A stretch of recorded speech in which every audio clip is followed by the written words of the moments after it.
Are you learning CSS Basics for Beginners and want to know how to use inline CSS, internal CSS and external CSS? If so, you're in the right place.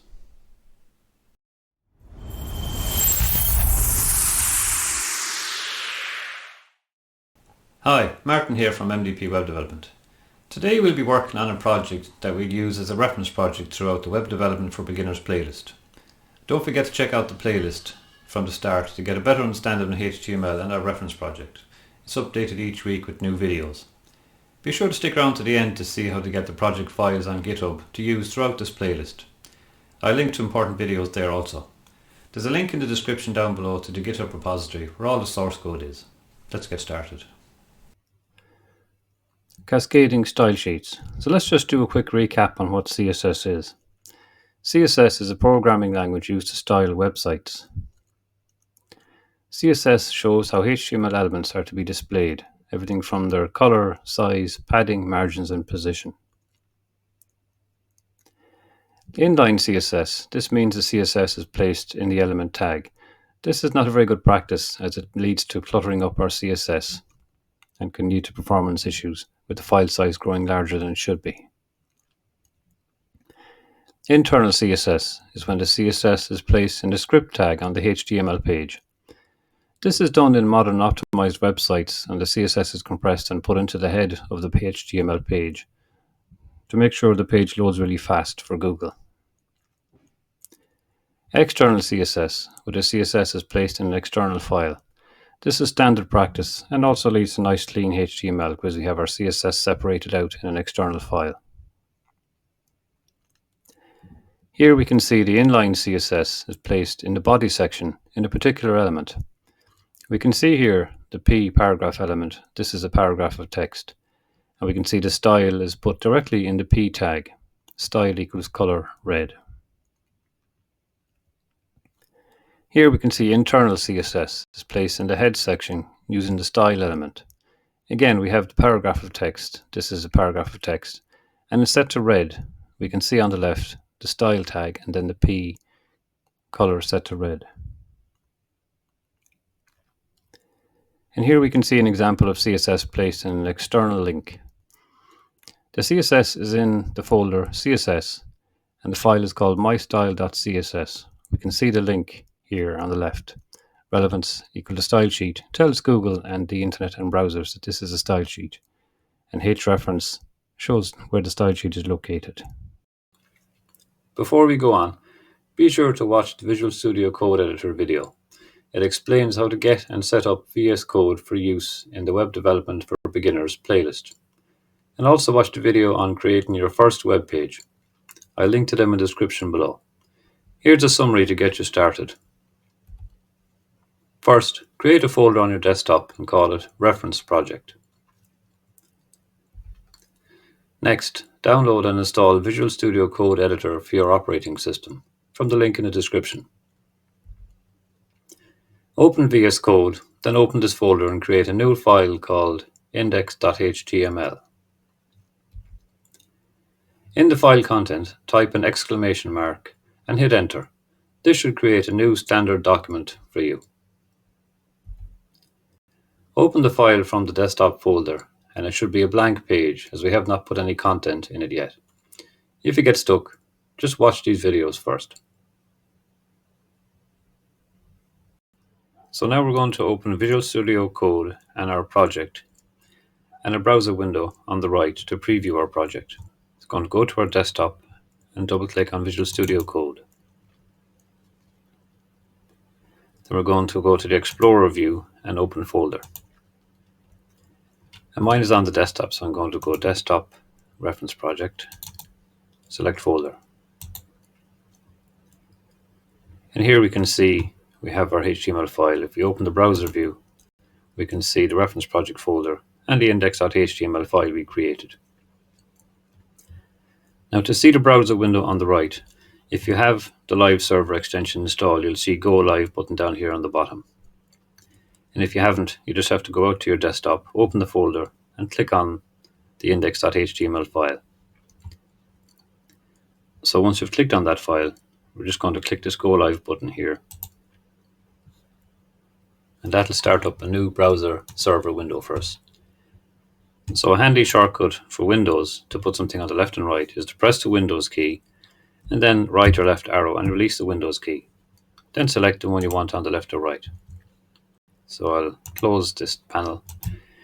So another handy shortcut for Windows is the zoom key. If you press CTRL, then the plus to zoom in and negative to zoom out. So we can see here we have our Windows browser on the right.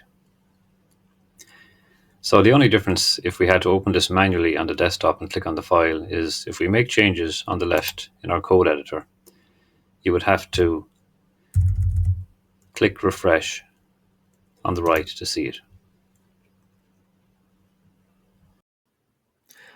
So here we are in our reference project. So first we'll style an element with Inline CSS. So we can see here on the left we're in the body section. Here's the header and here's the main section. So I'll just zoom in here, CTRL and plus. Now we'll use this heading here, the first H1 in our project that has the text Web Development Reference Project. We can see it here on the right hand side. Now let's go ahead and insert an inline style. We'll set the color for this heading to blue and the background color to something else. We're going to go inline style STYL. Then we hit enter and VS Code will autocomplete the equal sign and also our brackets. We're going to go color, enter again, and we'll set it to red. And we can see here on the right hand side our H1 is now red, and if it's not red for you, just click refresh on your browser window. Now let's set the background color to something different like green. So we're going to type in after the colon, semicolon, we're going to type in background color, and you can see VS Code is going to autocomplete if we hit enter, so we'll hit enter. We'll put in green. Now we can see now that the H1 has text red and background color green, and our style is inline.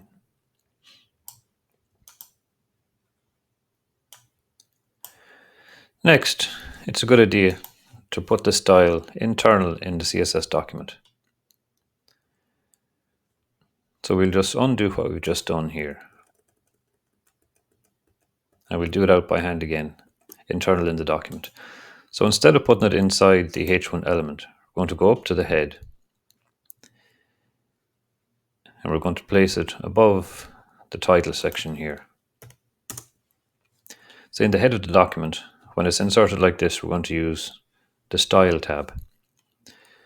We're going to create it by typing Style and hitting Enter. We can see VS Code now has the starting style tag and the end style tag. And now from what we've seen before with CSS, we have to reference the element we want to style. We want to style our H1, so we're going to type in here the element H1 and hit Enter. And then our opening curly brackets and close brackets. And we can see VS Code autocompletes when we type one bracket, so just hit enter again. Now let's retype our style. We'll go color and we'll set it to red. And we can see on the right hand side the heading is now red again. So just refresh on your browser if you can't see the red heading. Now let's set the background color to green again. Background color, hit enter. And type in green. And there we go. Our style is now inline. First we had inline. Our style is now internal in the document. Just going to click save. Now let's put our style, which most websites have, is external style sheets. We're going to remove this style and put it in an external style sheet. So let's first go out and create our external style sheet. CTRL and minus to zoom out. So I'm going to go to the Explorer view. So we need a CSS folder to store our style sheet. So we're going to click New Folder on the reference project here on the top. I'll just zoom in. So if we go over to New Folder symbol, I'm going to call this folder CSS. And inside this folder now we're going to put our new style sheet. So we're going to go right click a new file. We'll just call it something like my style, with an uppercase S for style is standard. And because this is a CSS file, we have to go .css, so the browser knows the CSS file, .css.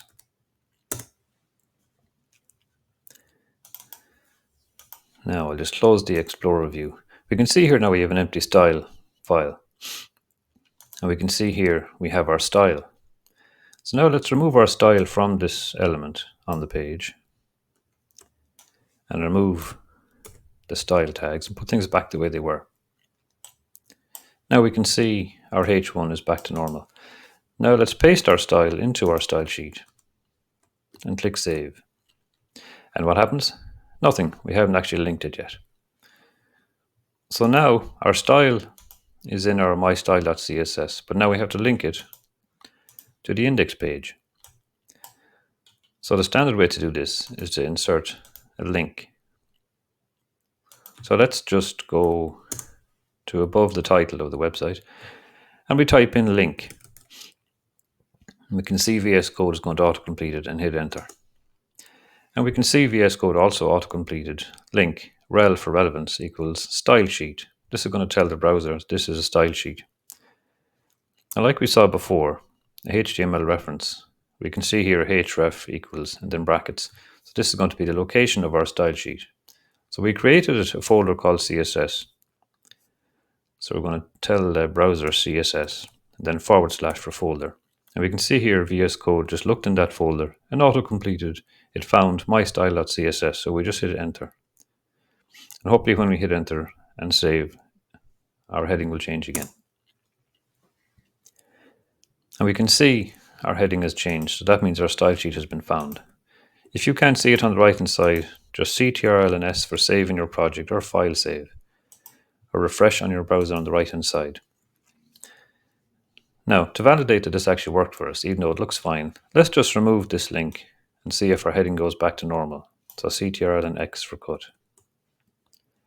And there's our heading back to normal. That means we can now see our style sheet in our CSS folder. I'll just put that back again. Congratulations, we now have our CSS in an external CSS file. Hi, before we move on, please don't forget to like, share, comment and subscribe so you don't miss out on any upcoming videos. Thank you. So to get the files used in this example, the HTML reference project, just go to the GitHub link that's down in the description of this video. You can have a look at it here. So a GitHub repository is just a location on the internet hosted by a company called Git that most developers like to share or store their code in, either for their own use or to share with other developers. The repository on GitHub is just a folder used to store code or files, etc. Let's have a look at each folder. So when we're in the repository here, you can see the name of the repository there, actions along the top. You can see the main folder here, and there's a README file too. So if you want, you can just click onto the folders and see what's inside them and download the code from there. But to get all the code, you're going to go over here to the code button. We're going to click and download zip file. Once that's downloaded, go into your downloads folder. Then we need to extract it. So we're going to Windows, you're going to right click and extract all.